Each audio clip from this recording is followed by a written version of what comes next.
Rutgers is a fabulous story in terms of women's higher education and in terms of higher education. It is, of course, a public university and was a model for women's advancement in public education, especially when some of the private universities were being just a little bit stodgy. And it was important in a variety of ways. One is how it educated the women of New Jersey and the region. Secondly, it was through Douglas College. It had a women's college that was a creative center of leadership and education. And then third, it was one of the very earliest women's studies programs, and it had this group of unbelievably talented, innovative, bold, and courageous women scholars and men at Rutgers who had the wit to support them. My name is Catharine Stimpson, but I'm often called Kate in polite company. I went to Rutgers as a professor of English. Then I became director of the Institute for Research on Women. And then I was named acting dean of the graduate school. And then I was named permanent dean of the graduate school. Then I was named dean of the graduate school and vice provost for graduate education. Rutgers was very good to me. The women's colleges consisted of the private women's colleges, some of them Catholic, and some of them became quite radical. Forgive me for saying that, but some of the Catholic women's colleges became quite radical. So there were the private women's colleges, and then there were the public women's colleges. And within larger institutions. And they provided a space for women that was important way beyond their size. Public education for women is as important as private education for women. The great thing, the great strength about higher education in the United States is that it has both a public and a private system. So it has a Princeton and a Rutgers. It has a Columbia and it has a City University of New York. These two systems compete, these two systems overlap, but because we have two systems, one public and one private, we can't have the state controlling everything, and on the other hand, we can't have the market controlling everything. It gives freedom and flexibility to have both systems. And Rutgers, and because of Douglas, took very seriously the job of providing an accessible public education to the citizens of a state. It had a real civic mission, and that can never be underestimated, to have a self-conscious civic mission. I came to Rutgers in 1980. I'd been at a private women's college, Barnard College, which was a part of Columbia. But I'd also been to a women's college. And I was a great believer in what women's colleges give to women in terms of support, access, possibility, and leadership roles. Now, when I came in 1980, the process of consolidating the colleges was being talked about. So I was there for, as it were, the last days of Douglas. But I had known people at Douglas for years, and I saw what they were doing there, especially in terms of women's studies. And the history of women's studies in the United States has a major chapter because of the women who were at Douglas and at Rutgers University in general. They were so, Mary Hartman, a leading women's historian, Elaine Showalter, a leading feminist critic, Ruth Mandel, who helped create the field of women in politics. And these are only 3 names out of scores and scores of names. It was a period of originality and dedication to scholarship and to change. Creating spaces. What the women did at Rutgers was to create spaces for the mind and spaces for the soul and spaces for ambition. And they also drew in women like Linda Stamato, who were active in the civic life of the state and provided important political support. I think Douglas was scrappy, scrappy and gutsy and gritty. It didn't have airs, it wasn't pretentious, and what the Douglas I saw gave its students and gave its faculty the sense, this is your state, this is your life. Go live your life. A lot of people may have come out of more traditional homes.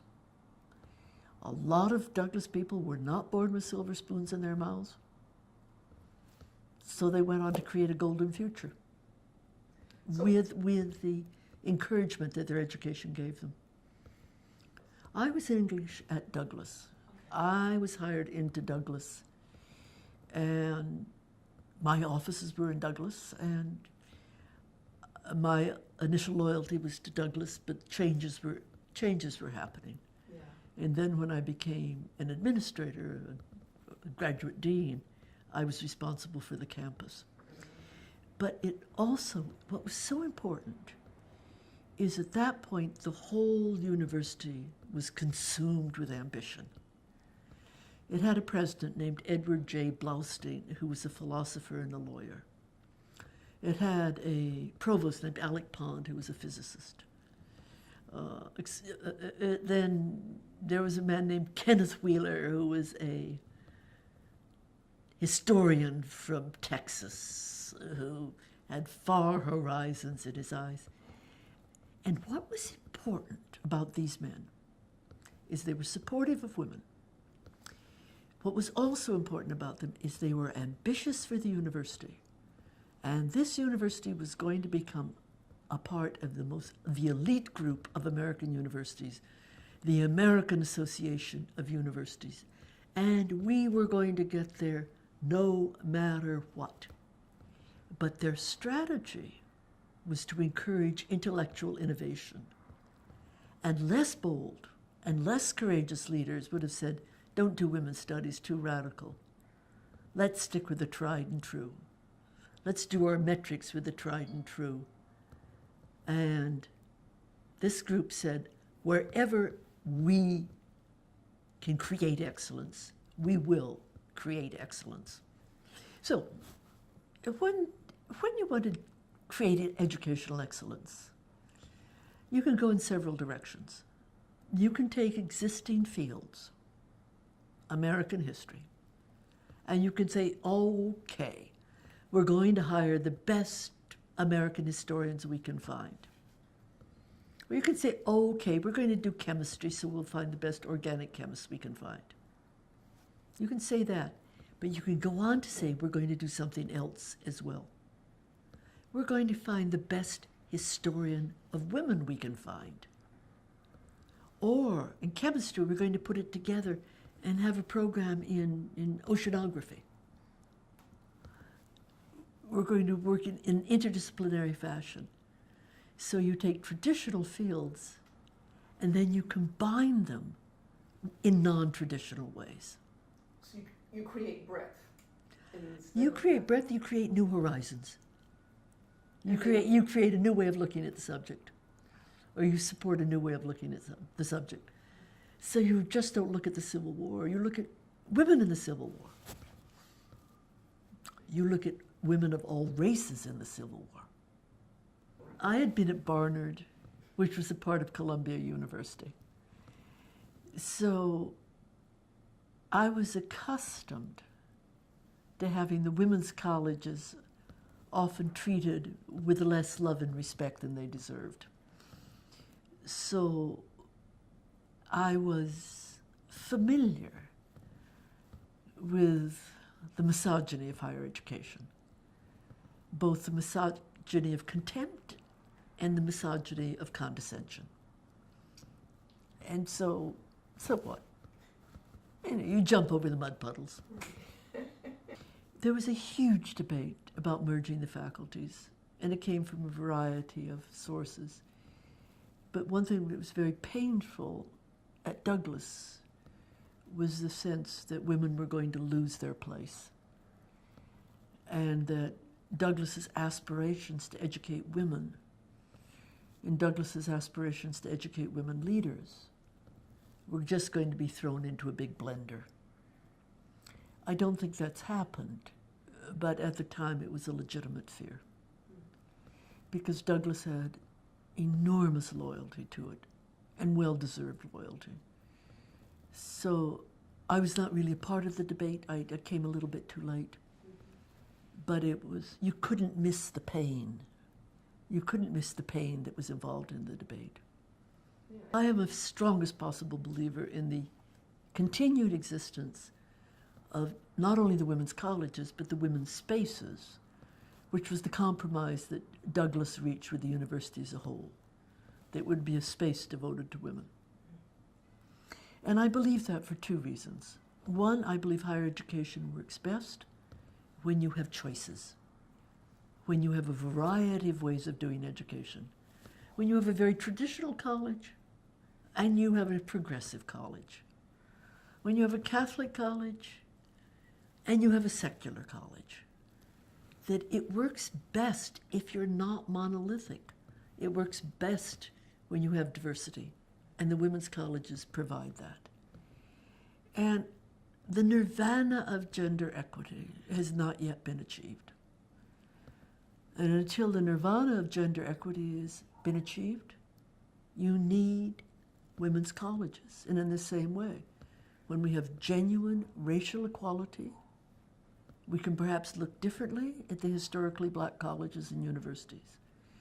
But the historically black colleges and universities play a role that no other college and university does now in terms of education of African Americans, as the tribal colleges do in the education of indigenous Americans. We're not equal yet, and we don't understand each other yet. And we don't understand the need to have a place that you can call home. You don't want to stay only in your home, but a place you can call home from which you can enter the larger world. Black feminists have written about what you need to establish coalitions, and you establish coalitions when you have a home,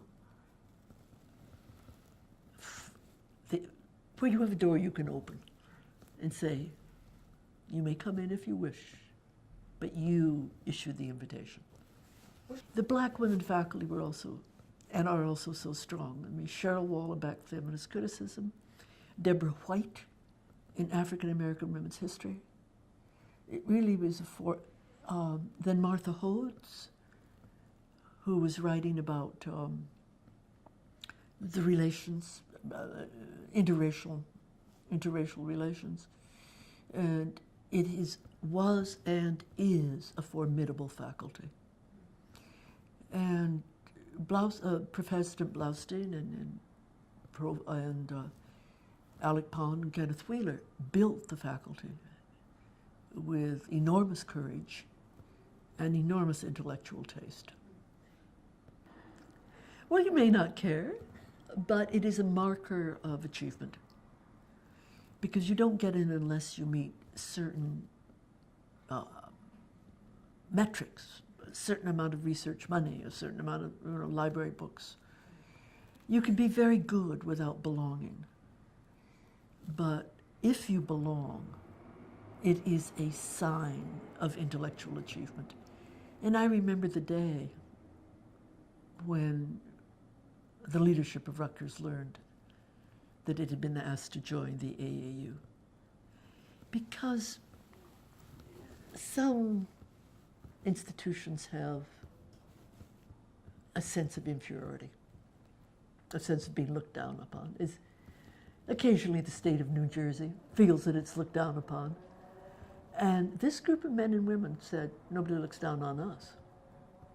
So there was a bravado about it, but a bravado based on real accomplishment. The deep question always is, how does intellectual change happen? How is there a change in ideas, especially if the institutions of knowledge, like faculties, are controlled by one set of ideas and maybe even one set of people? Now, if you look at that situation, you've got one of two choices. You can just lie down and cry or go silent, or you can say, I'm setting up alternative institutions. And that's what women have done again and again.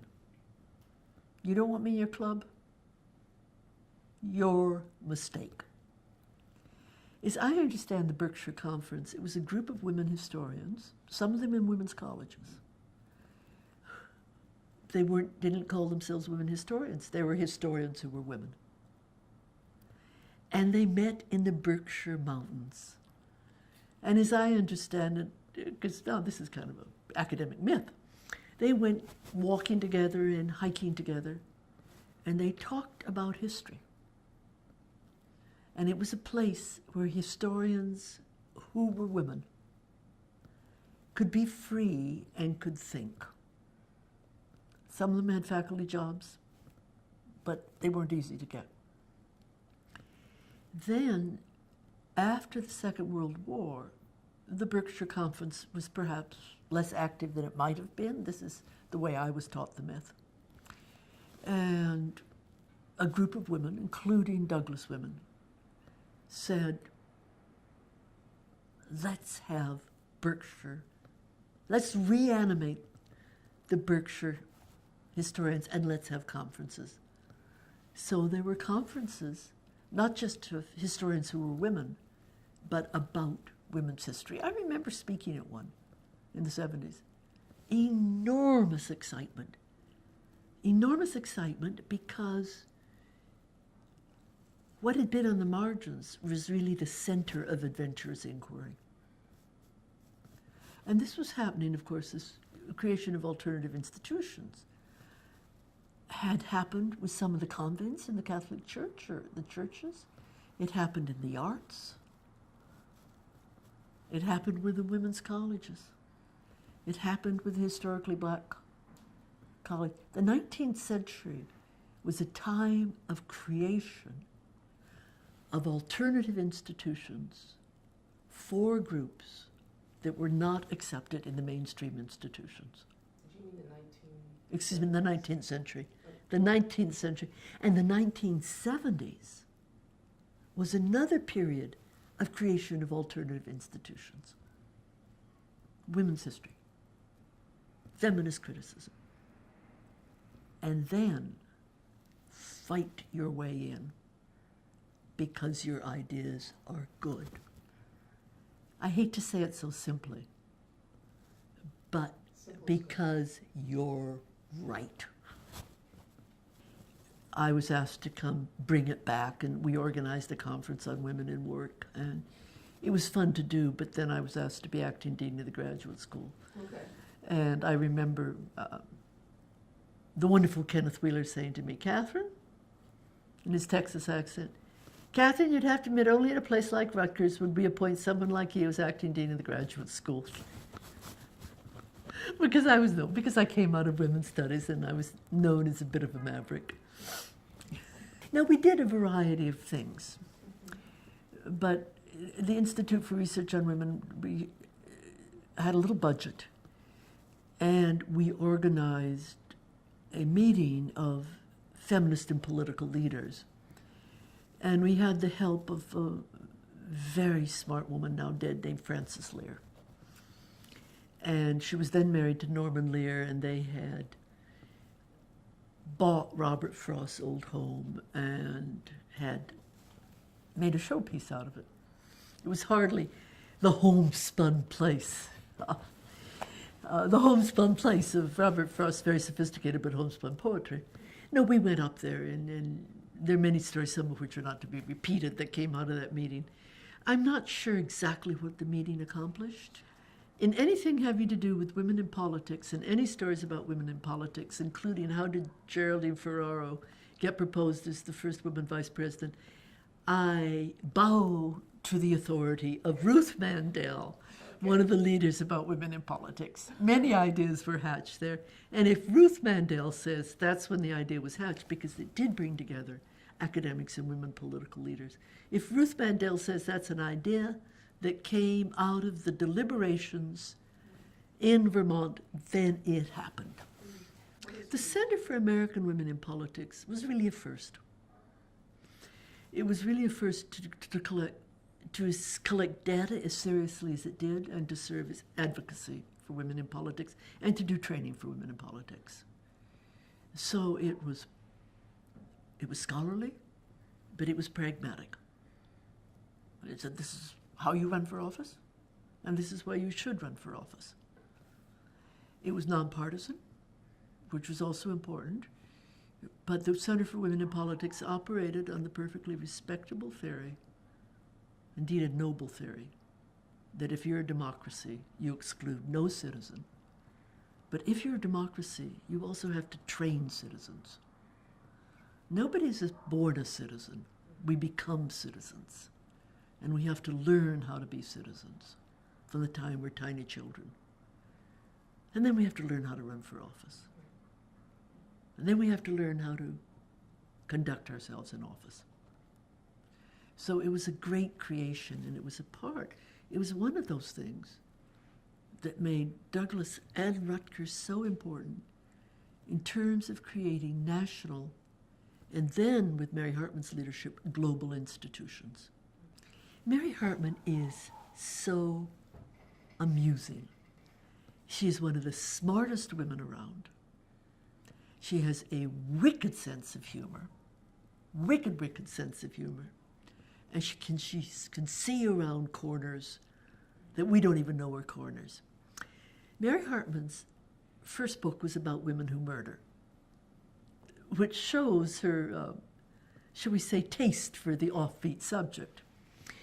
But what Mary Hartman did, in addition to being a central creator of contemporary women's history, Mary Hartman saw the importance not only of thinking about women leaders nationally, but about thinking about women leaders globally, and that we do exist in a global world.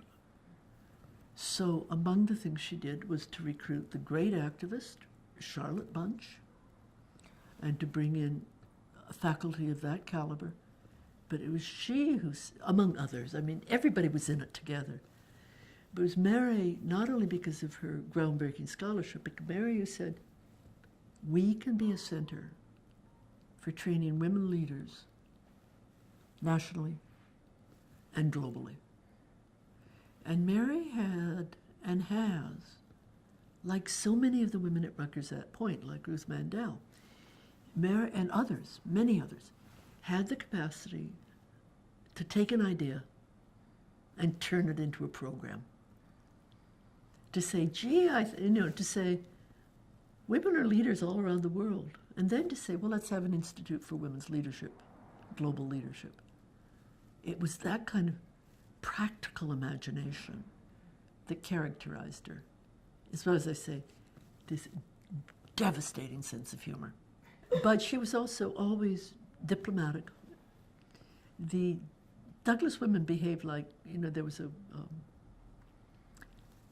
there could be in those days, you behaved like a lady in the best sense of the word, that you did not, you wanted to shake people up so you didn't make yourself an easy target.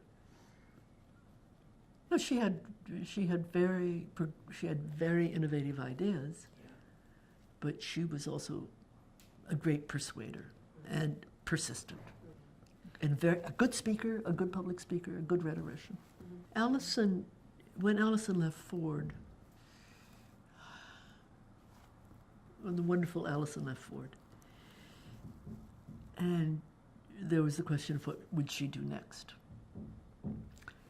Alison then spent a year at Spelman College, which was enormously important to her because she was devoted to women's education and African American education, and generally education for what we in America call minorities. And I remember she would write about walking around the campus in early morning and seeing the dew on the trees and how happy she was in her classes and how much she was learning by being at Spelman College. And then the question of what next. And like others, I strongly encouraged her to go to Rutgers because in her, she loved public education. She believed in public education. So that Rutgers gave her the chance to return to public education.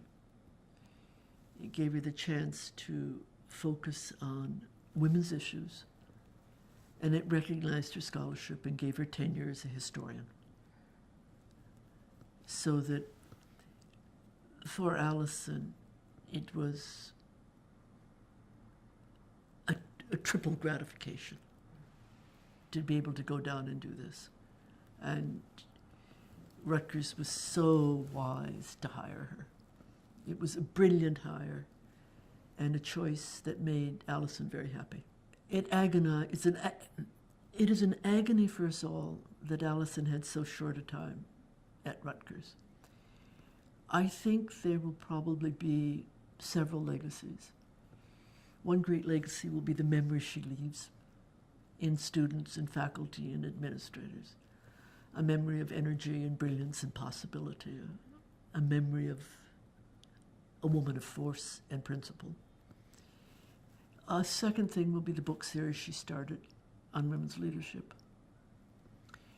A third legacy that Alison will leave will be, of course, the Gloria Steinem Chair, where she put her heart into raising money for a chair named for Gloria Steinem, feminist studies in the media, at a public university. So that will be a legacy. Another legacy will be what her friends and supporters will do for her, which is to support the Alison Bernstein mentoring program. I think probably overall, our change has brought a spirit of enthusiasm and energy. I watch with interest what the future of Rutgers University will be. In the short term, it will depend on how well the merger goes with the medical school. That's the immediate problem. In the short term, it will also depend if they put athletics in the proper proportion.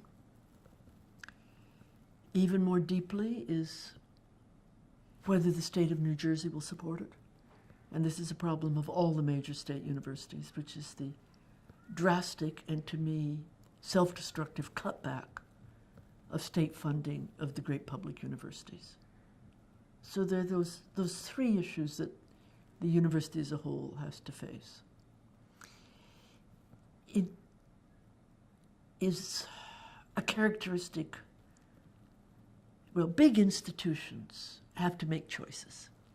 And the strategic choice is, will they have lots of interesting centers that work on the ground, parts that work on the ground, or will they try to bring everything together into tightly run structures? And I don't know what choice Rutgers is going to make. I mean, there's a happy medium between being the beneficiary of grassroots energy and energy on the ground and having certain standard procedures and protocols that everybody has to follow. There's a happy medium. I would hope that Rutgers would be wise enough to choose that happy medium and recognize all the kind of energies that can come out of the activities in the space that we now call Douglas. As they recognize in some of the scientific centers. Yeah, what are their energies? Enjoy them. See what comes out of it. But it's also important for Rutgers to remember that it has been a pioneer in the study of women and gender, and it must not do anything to amputate itself from that history, but rather build on that history, rather than trying to squelch it in the name of bureaucratic tidiness.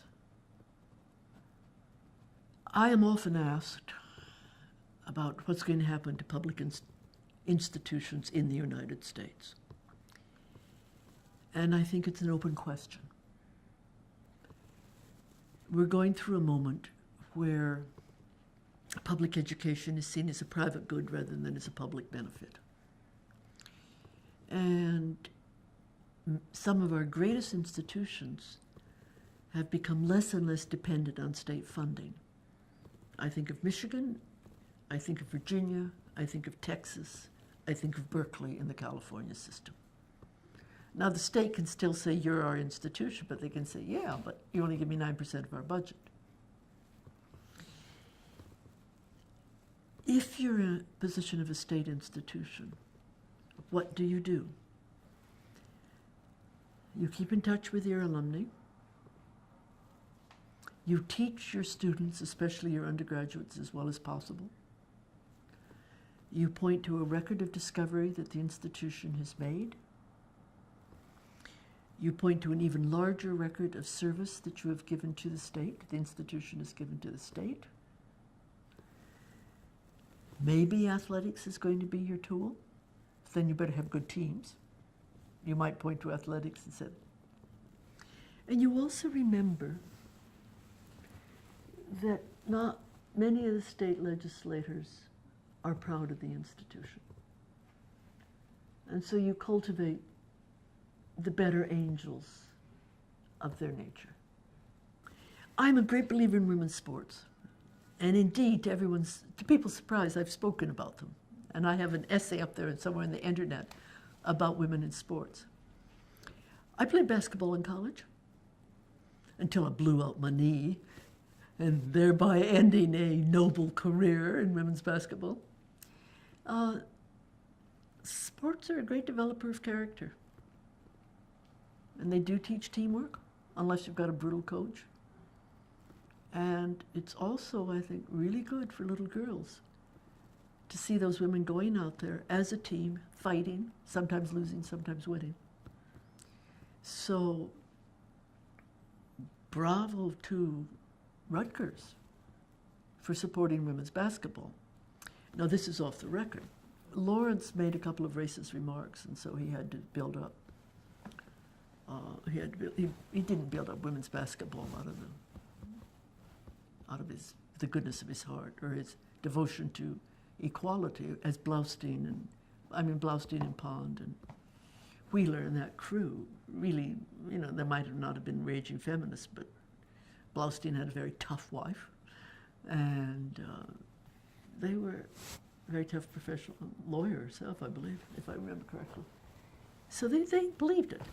I don't think Lawrence believed it for a minute, but he was in trouble. Well, I think there are a variety of ways in which women can find leadership opportunities, a sense of teamwork, and a sense of this is a space in which I can form my character. Sports is certainly one way of doing that, unless they have a brute of a coach.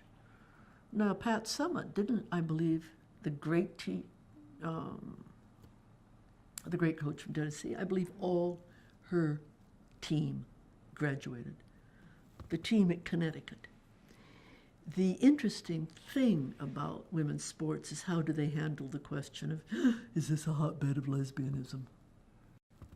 And so I always look at the women's sports teams to see if they say, well, some of us are gay, some of us are straight, or if they ultimately go the Billie Jean King route, or whether they hide this and under a guise of muscular heteronormativity. But in principle, women's sports are not only a signal of the university, they're really good for developing your character, unless you have a brute of a coach. Yeah. And they're also a wonderful way, as sports can be, and if the athletic scholarships are done properly, they're a wonderful way of getting your education. It's like the military in that respect. How many people go to West Point, Annapolis, free to get their education? And sports are another way of getting your education if you're educated at the same time. If you're treated just like a body, you're being exploited. But if you're educated at the same time. I have a niece who's a brilliant skier. You know, I hope she gets an athletic scholarship at a liberal arts college. I remember several of my classes, and I remember hearing one young man say, I was teaching modern literature. And I remember one young man saying, when I was teaching William Burroughs, it's bad enough she makes me read these books and then she's going to test me on them. And I would occasionally look down at the young men and they would just be rigid because I was the professor. But I was saying things they didn't think a woman should say. So you would run into a kind of provincialism. On the other hand, you would meet people who were just yearning to break out. Just yearning to break out. But one of my strongest memories was how hard they worked and the jobs they had. And I was teaching a class in which papers were due on a Monday.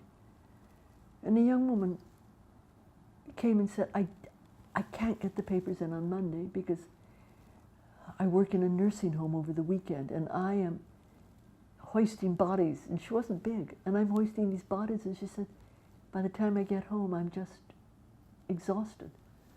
So I had kids who worked as roofers and they were, I heard many stories about waitressing and waitressing on the Jersey Shore. These were not privileged kids. They were middle class, working class kids. Some in the first in their families to go to college. And this was even before the crisis of student debt hit. And they just worked. They worked very hard. And they educated me. Because, you know, there's stories about waitressing on the Jersey Shore. There's stories about the two jobs they did as well as study. And then I got really mad at the state of New Jersey because these are their kids. And I saw the condition of some of the buildings. And, you know, the state could have put a little bit more money into architecture. Now, some of the buildings are lovely. And some of the programs are wonderful.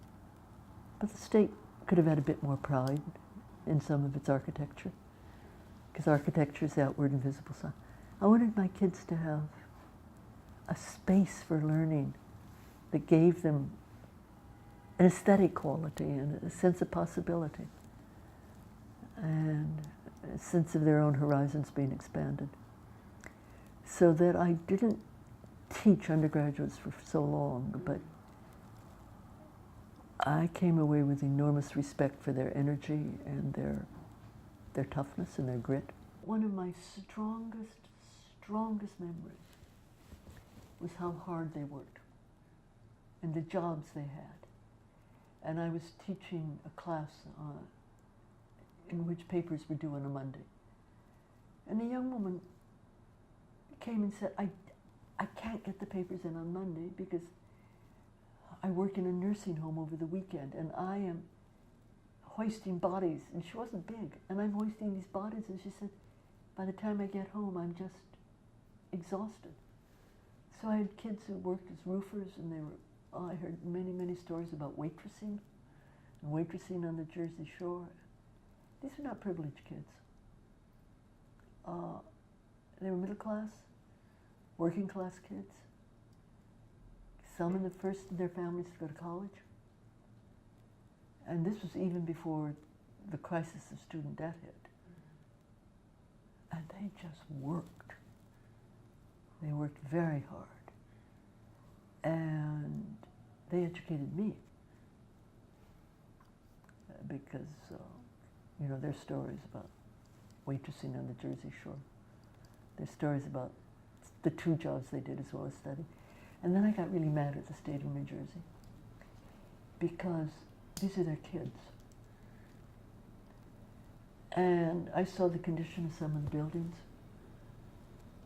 And, You know, the state could have put a little bit more money into architecture. Some of the buildings are lovely, and some of the programs are wonderful.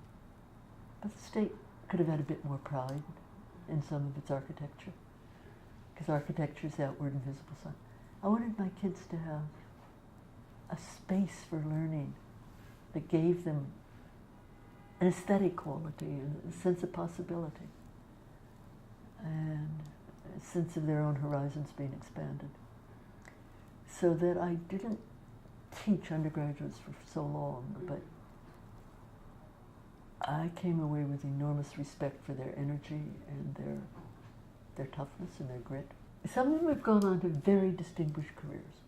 And they were wonderfully funny. And who else? I mean, there were so many people there. Joan Burstein in education, Ann Kaplan in film studies. There were just a lot of, you know, I hate to give names because Yeah, you forget somebody. there's so many. This is what was important about, one of the things that was important about Rutgers going to the AAU, is it gave, for better or for worse, rightly or wrongly, it gave a greater cachet to the graduate school and to graduate education. This was now one of the leading research universities. And that's what counts for graduate education, is the quality, your quality as a research university. So it was really good for the graduate students that Rutgers achieved that marker. Sometimes I see some of them, I remember them, I'm still in touch with some of the graduate students, and some of them have had really wonderful, wonderful careers. Andrea Weiss, the filmmaker, has a PhD from Rutgers. Marilee Lindemann and Martha L. Smith down at Maryland, and Martha L. Smith set up one of the first centers for the humanities and technology, has her PhD from Rutgers. Peggy Phelan, a leader in performance studies, has her PhD from Rutgers. So they're a very interesting, smart group of graduate students who went on. There was a famous study done by Bettina Horner, who went on to be president of Radcliffe. And she was known as a young scientist for her studies about fear of success. Why did women fear success? And one of the things they learned, there were then 7 women's colleges. They were called the 7 Sisters. I now call them the 7 hermaphrodites. The 7 what? Hermaphrodites, Okay. because Vassar admitted men. And and Radcliffe then, really, and Harvard and Radcliffe became One school. one school now. Yeah. The board scores and the high school GPAs of applicants to the 7 Sisters were highest for Radcliffe. And then when you look 10 years out, the achievements of the graduates were among the lowest for Radcliffe. That something had happened in the Harvard atmosphere that didn't happen in the atmosphere of Bryn Mawr, Vassar, Mount Holyoke, Smith, Wellesley. There was a wide variety of them, including the Catholic women's colleges. Mm-hmm. Now, Alverno, a Catholic women's college in Milwaukee, put together some of the most important programs we have for women of different ages and for working class women. But I can look at the map of the United States and I can just point this to you. There was Mills in California, Chatham in Pittsburgh, Hollins and Rollins and Mary Washington in Virginia. I think Lynchburg was at one point a women's college. Could have that wrong. There was Pembroke at Brown that is now Pembroke's relationship to Brown then became more like the relationship of Douglas to Rutgers, and it's now a library and a study center. Sophie Newcomb, down in Tulane, again did that funny trick. But in Virginia, the college that did Greek plays and photographs them, did Greek plays in Greek. Randolph-Macon. So there's a whole, and then a cluster of smaller ones all around the country. I